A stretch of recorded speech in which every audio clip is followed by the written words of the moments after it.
Media, go ahead and use the raise hand function. We'll just take questions for Coach Terry here, please.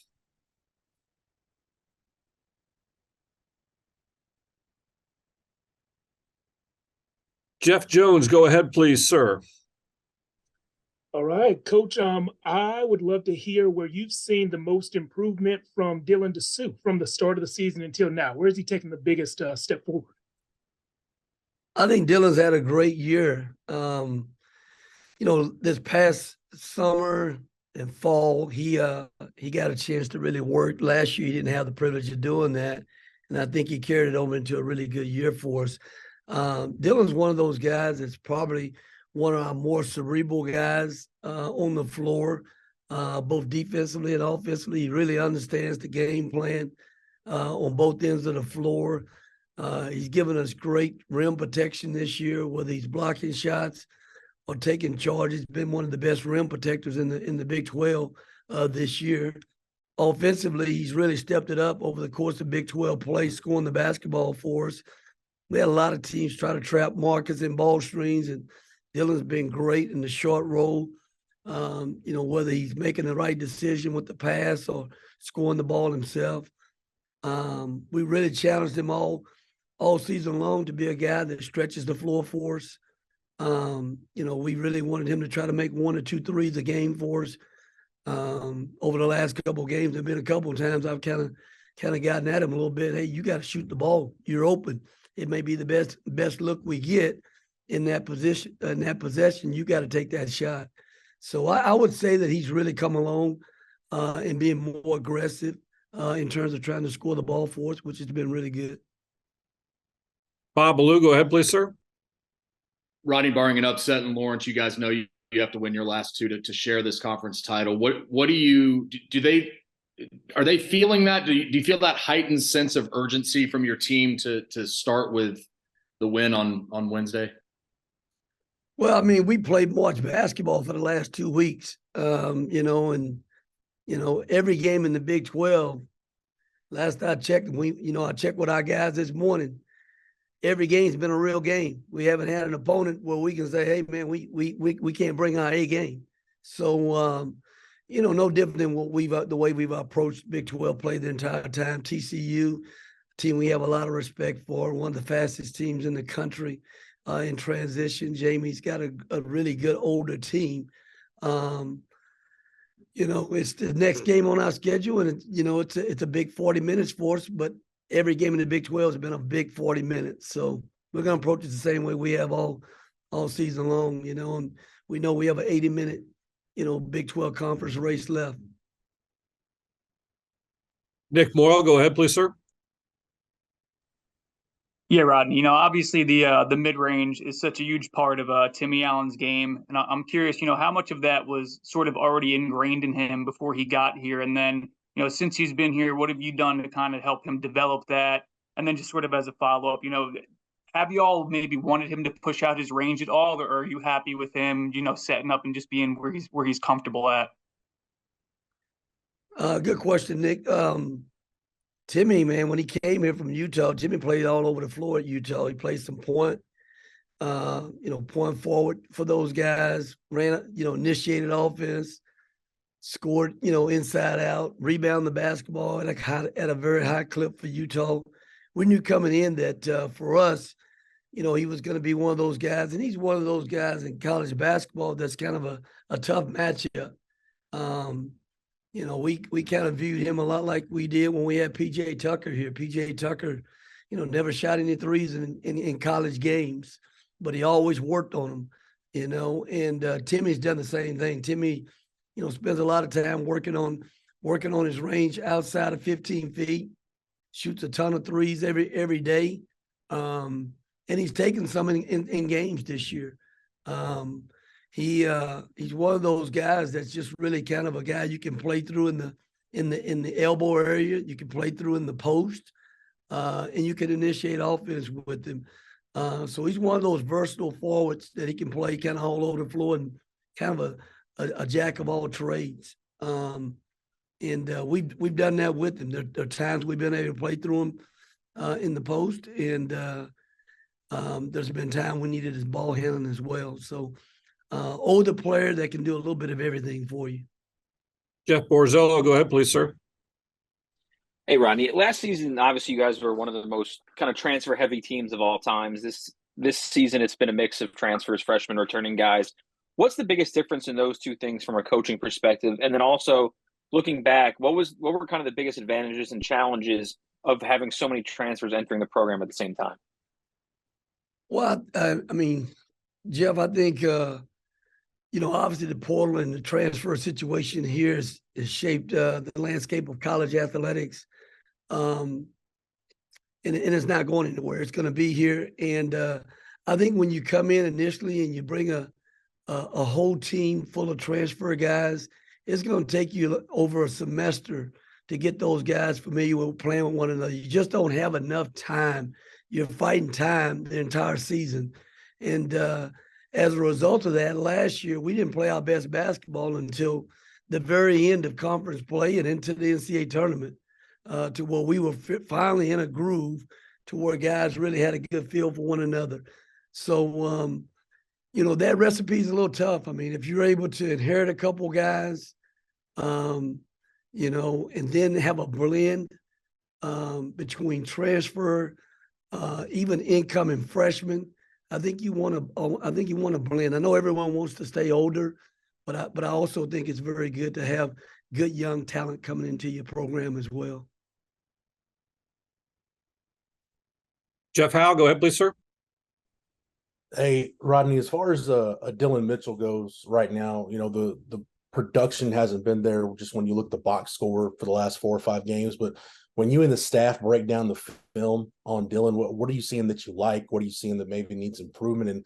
And how much of the kind of the struggles he's had the last 4 or 5 games, how much of it is, maybe hitting that freshman wall a little bit? And how much do you stress to him, hey, whatever the case is, do you stressing to him that you just need more from him? You know what? When we do the plus and minuses, a lot of times his minutes that he's on the floor, he's on the positive side of things the majority of the time. Dylan's one of those guys that, he comes out and he's had a great motor and he continues to try to get stronger in terms of guys really trying to be physical with him in the game. Because there are a lot of guys that try to, overmatch him a little bit in terms of physicality. I think he stood his ground with that and he's worked really hard to kind of play through that, especially in Big 12 play. He's been at his best when he's been able to get up and down the floor, play with the motor on both ends of the floor. He just like any young freshman, has had an ebb and flow of his season a little bit and kind of plays in peaks and valleys a little bit at times. And I think that's a lot of times the biggest challenge with young players is getting to a point to where they're consistent every night. And and then sometimes at the end of the day, it gets down to matchups, you know what I mean, too. Or time and situations in games. We may need more scoring. And so, we may bring in a Brock Cunningham or, bring in a CB where he's a little bit more rugged, to finish out games. Terry Middleton, go ahead, please, sir. Coach, good afternoon. So Therese Hunter had mentioned that Texas is going to hang their hat on defense. So I'm curious, what have you been working on to sharpen the sword of the team's defense this past week? And as a follow-on, what was it like to get to spend some time with Dick Vitale up in Waco this last Saturday? Well, for one, Terry, we had 3 different drills a day working on transition defense. I mean, it's the number one key in this game against TCU. They're the fastest team in college basketball up the floor. And we spent a lot of time trying to get back and get our defense set. We spent a lot of time working on our pick and roll defense. I think we've gotten better with that over the last 3 to 4 weeks of the season. We struggled with that earlier in the season. With just, doing a good job in the initial pick and roll action, and then also having the guys, with our tags, guys behind the pick and roll situation, doing a great job for us as well. But we've improved in that area. We spent a lot of time really over the last, give or take 3 to 4 weeks, working on our half-court defense and working on our full-court defense where we're up the floor pressuring guys. Yes, we know, again, this time of year, and we really try to emphasize to the guys how important having a defensive mindset is. We still want to score. We still want to play fast up the floor, but we want to be able to put consecutive stops together. Mr. Vitale, guy we have a tremendous amount of respect for and what he's done for the game of college basketball. And he's been great to me this year. I've known him before in the past when I was here before with Rick Barnes. He'd come into the locker room and I'd be there with Rick and stuff. And he and Rick would have some good conversation. And I was privileged to be in those conversations as well. So again, we had him at Tennessee. I think was the first time we had him this year. And then we had him the other day in our game. And I think we'll have him one more time in our Kansas game. But you talk about a guy who's really been the voice of college basketball. And, when you play a big Monday night or you're, even big Saturday games, as Dick Vitale's on your game, it's a big game. Abdelhamid, I hope I'm pronouncing your name right. Thanks for joining us from Canada. Go ahead, please, sir.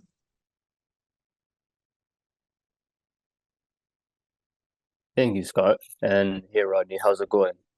Yes, sir. I wanted to ask about Marcus Carr, and I wanted to get your thoughts on the type of year you think he's having and the type of impact he's had on the team, and to follow up, also the type of leader he's been for the squad. No, great question. I think Marcus Carr has had a great year. I think it all started back in the summer when he got back to campus. He had already lost about 15 pounds, and he's worked really hard on his diet all season long in maintaining that weight. I think that he's worked hard with connecting with his teammates over the summer and into the fall. I think we have great chemistry with the guys, but those guys really, made that connection themselves this summer in terms of spending time with each other. And I think it's carried over into his play. I think as we got into the season, he got off to a really hot start, scoring the basketball and doing a lot of other great things. And then I think as the season's gone along, he's trusted his teammates in terms of some of those guys doing some of the scoring as well and him not having to do as much, every night. His leadership has been tremendous. He and Brock Cunningham are probably the main leaders on this year's team. And, for a better part of the year, as Marcus goes, the Texas Longhorns go in terms of scoring the ball and playing with great pace. I think if Marcus doesn't get enough recognition, I'll be the first to say it. I think he should be a guy in consideration for Player of the Year in this league. He's not a guy that's going to toot his own horn in that regards, but I think he's done enough to be in position to be Player of the Year. So, it's a big week for us in terms of what we have, 80 minutes in front of us. And I think his approach and our approach will remain the same in how we tackle this gauntlet of the Big 12. And that's to go out and try to play as hard as we can play on both ends of the floor. And he's done that. And he's had to carry a heavy load. He's played a lot of minutes this year, and I think he's had that kind of year, the one where I know a lot of people are not talking about him for Player of the Year. I think he should be a guy that's up for Player of the Year of this league. Corey Mose, go ahead, please, sir.